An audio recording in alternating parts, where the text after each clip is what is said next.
N'éteignons pas l'esprit. Nous en sommes donc à la deuxième partie. Je rappelle que le texte de base est dans Exode 27, versets 20 et 21 que nous allons lire.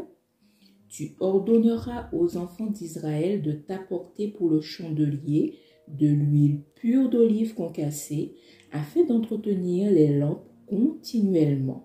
C'est dans la tente d'assignation en dehors du voile qui est devant le témoignage qu'Aaron et ses fils la prépareront pour que les lampes brûlent du soir au matin en présence de l'Éternel.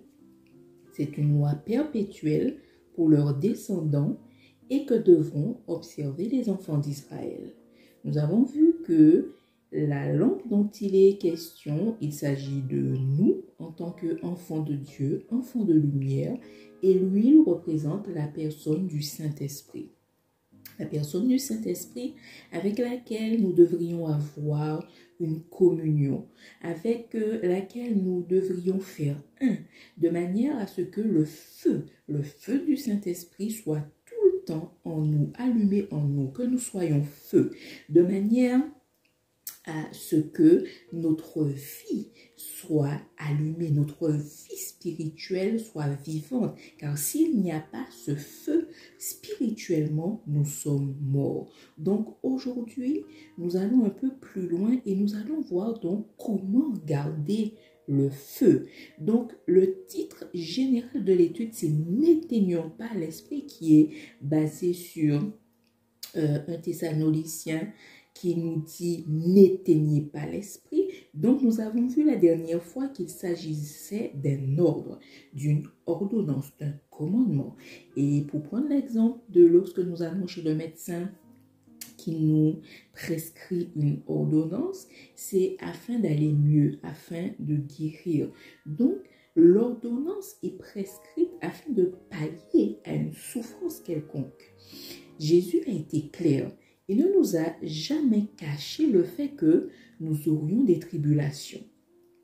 Nous allons dans Jean 16, verset 33, qui nous dit ceci. « Je vous ai dit ces choses afin que vous ayez la paix en moi. Vous aurez des tribulations dans le monde, mais prenez courage. J'ai vaincu le monde. » L'apôtre Paul le savait également. Acte 14, verset 19 à 22 nous dit « Alors, survinrent d'Antioche et d'Icône des Juifs qui gagnèrent la foule et qui, après avoir lapidé Paul, le traînèrent hors de la ville, pensant qu'il était mort. Mais les disciples l'ayant entouré, il se leva et entra dans la ville. Le lendemain, il partit pour Derbe avec Barnabas. Quand ils eurent évangélisé cette ville et fait un certain nombre de disciples, ils retournèrent à Lystre, à Icône et à Antioche, fortifiant l'esprit des disciples, les exhortant à persévérer dans la foi et disant que c'est par beaucoup de tribulations qu'il nous faut entrer dans le royaume de Dieu. 2 Timothée 3, verset 12. Or, tous ceux qui veulent vivre pieusement en Jésus-Christ seront persécutés. Le remède afin de pallier à nos tribulations et à nos souffrances, c'est la consolation donnée par le Saint-Esprit, le consolateur. L'huile, elle est pure. Elle n'est pas coupée avec de l'eau ou avec un autre composant. Donc, pour être consolé, nous devons consommer de l'huile pure. Purement le Saint-Esprit sans le mélanger avec nos solutions humaines. Cette huile pure est présente dans, premièrement, la parole de Dieu. Donc, pour maintenir ce feu allumé, nous allons voir, premièrement, que nous avons besoin de la parole de Dieu. De Timothée 3, verset 16, petit a nous dit, « Toute écriture est inspirée de Dieu ». Le mot « inspiration » vient de inspirer. Inspirer, c'est le souffle du Saint-Esprit. Donc, dans le mot inspiration, il y a la personne du Saint-Esprit pour dire que dans toutes les Écritures, nous retrouvons la personne du Saint-Esprit qui les a inspirées. Jérémie 23, verset 29 nous dit, « Ma parole n'est-elle pas comme un feu, dit l'Éternel, et comme un marteau qui brise le roc ?» Hébreux 4, verset 12, « Car la parole de Dieu est vivante et efficace, plus tranchante qu'une épée quelconque à deux tranchants, pénétrante jusqu'à partager âme et esprit, jointure et moelle. Elle juge les sentiments et les pensées du cœur. » 2 Timothée 1, 13 et 14, « Retiens dans la foi et dans la charité qui est en Jésus-Christ le modèle des saines paroles que tu as reçues de moi. Garde le bon dépôt par le Saint-Esprit qui habite en nous. » Nous devrions avoir une relation particulière avec la parole de Dieu, comme certains psalmistes et hommes de Dieu. Prenons l'exemple de Jérémie qui nous dit dans Jérémie 15, versets 15 et 16. « Tu sais tout, ô Éternel, souviens-toi de moi, ne m'oublie pas, venge-moi de mes persécuteurs, ne m'enlève pas tandis que tu te montres lent à la colère. Sache que je supporte l'opprobre à cause de toi. J'ai recueilli tes paroles et je les ai dévorées. Tes paroles ont fait la joie et l'allégresse de mon cœur, car ton nom est invoqué sur moi, Éternel Dieu des armées. » Amen.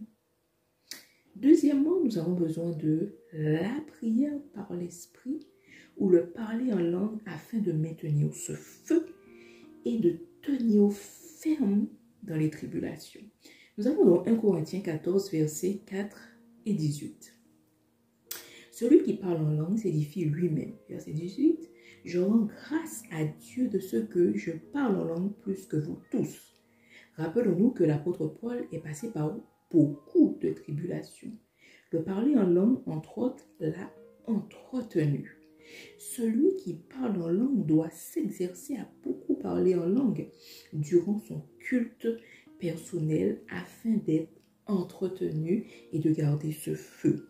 Troisièmement, ce qui va garder le feu en nous, ce sont les chants, les psaumes, les cantiques spirituels et les actions de grâce. Nous sommes dans Éphésiens 5, versets 18 à 20. Ne vous enivrez pas de vin, c'est de la débauche. Soyez au contraire remplis de l'esprit. Entretenez-vous par des psaumes, par des hymnes et par des cantiques spirituels, chantant et célébrant de tout votre cœur les louanges du Seigneur. Rendez continuellement grâce pour toutes choses à Dieu le Père, au nom de notre Seigneur Jésus-Christ. N'oublions surtout pas de rendre grâce à Dieu pour nos épreuves, nos tribulations. En faisant cela, nous sommes en train de lui dire merci du fait que nous soyons sur la bonne voie qui nous mènera vers l'époux. Quatrièmement, pour maintenir ce feu, nous avons besoin du repas du Seigneur que nous appelons la Sainte Seine. Donc, je ne vais pas m'étendre dessus car cela fera l'objet de toute une étude si Dieu le veut, mais le repas du Seigneur qui est donc le pain, qui est le corps de Christ, le vin qui est son sang, nous comprenons bien que c'est un repas qui renferme une puissance, un feu, le feu de Dieu. Cinquièmement, le jeûne et la prière. Le jeûne et la prière, pourquoi? C'est afin d'humilier notre âme et rendre notre esprit plus fort et lui permettre d'être en communion avec le Saint-Esprit et donc de maintenir ce feu.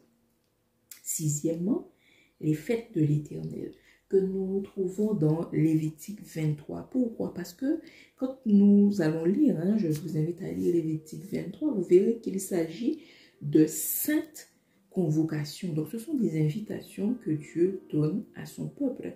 Et dans ces fêtes, nous trouvons par exemple la fête de Pessah, qui est la fête de Pâques. Et nous verrons que la fête de Pessah, qui est la fête de Pâques, n'a rien à voir avec la fête de Pâques que nous écrivons avec un S. Ce n'est pas la même personne qui est célébrée dans cette fête-là. Voilà. Donc, les fêtes de l'Éternel, ce sont de saintes convocations. Et si Dieu nous invite, ça veut dire que lui-même, le premier, il est là, il nous attend afin que nous puissions passer un moment favorable, un moment agréable, un moment en sa présence, un moment dans la présence de son esprit, un moment dans son feu. Rappelons-nous que quand la Torah a été donnée, donc nous appelons le don de la Torah, la fête de la Pentecôte, il y avait ce feu qui était présent. Donc Dieu est là quand il nous invite. Septièmement, la communion fraternelle. Somme 133. Voici, oh, qu'il est agréable, qu'il est doux pour des frères de demeurer ensemble. C'est comme l'huile précieuse qui, répandue sur la tête, descend sur la barbe d'Aaron, qui descend sur le bord de ses vêtements. C'est comme la rosée de l'Hermon qui descend sur les montagnes de Sion. Car c'est là que l'Éternel envoie la bénédiction, la vie pour l'éternité. Pour finir, concernant les tribulations, parce que nous avons vu que nous avons besoin de ce feu pour demeurer fermement durant les tribulations, je dirais que c'est une bonne occasion afin de nous amener à glorifier Dieu en voyant sa main à l'œuvre pour nous. C'est face à l'épreuve avec Goliath que tous ont pu constater le potentiel que Dieu avait mis en David. Dieu nous donne des épreuves à la hauteur du potentiel qu'il a mis en nous. En effet, 1 Corinthiens 10, verset 13 nous dit « Aucune tentation ne vous est survenue qui n'ait été humaine, et Dieu qui est fidèle ne permettra pas que vous soyez tentés au-delà de vos forces. Mais avec la tentation, il préparera aussi le moyen d'en sortir afin que vous puissiez la supporter. » Si nous avons une grande épreuve, c'est que nous disposons d'un grand potentiel. C'est à nous de l'activer en entretenant la lampe avec l'huile pure. Si nous n'avons pas d'épreuve, comment pourrons-nous expérimenter que Dieu fait des miracles? Dire que Dieu fait des miracles et vivre les miracles sont deux choses différentes.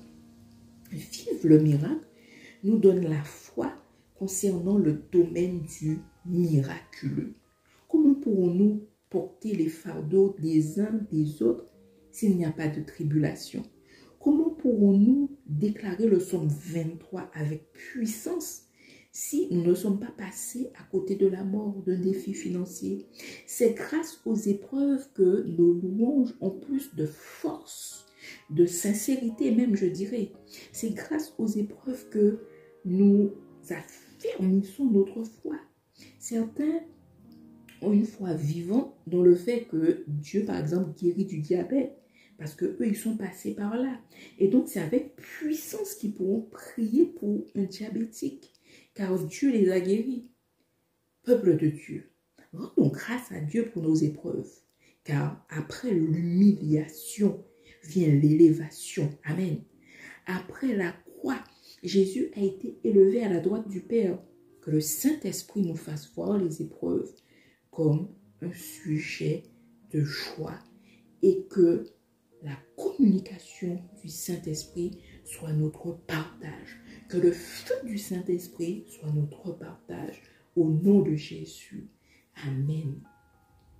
L'Évangile Plus vous souhaite un agréable moment sous le regard de Dieu et vous dit à bientôt pour la troisième partie.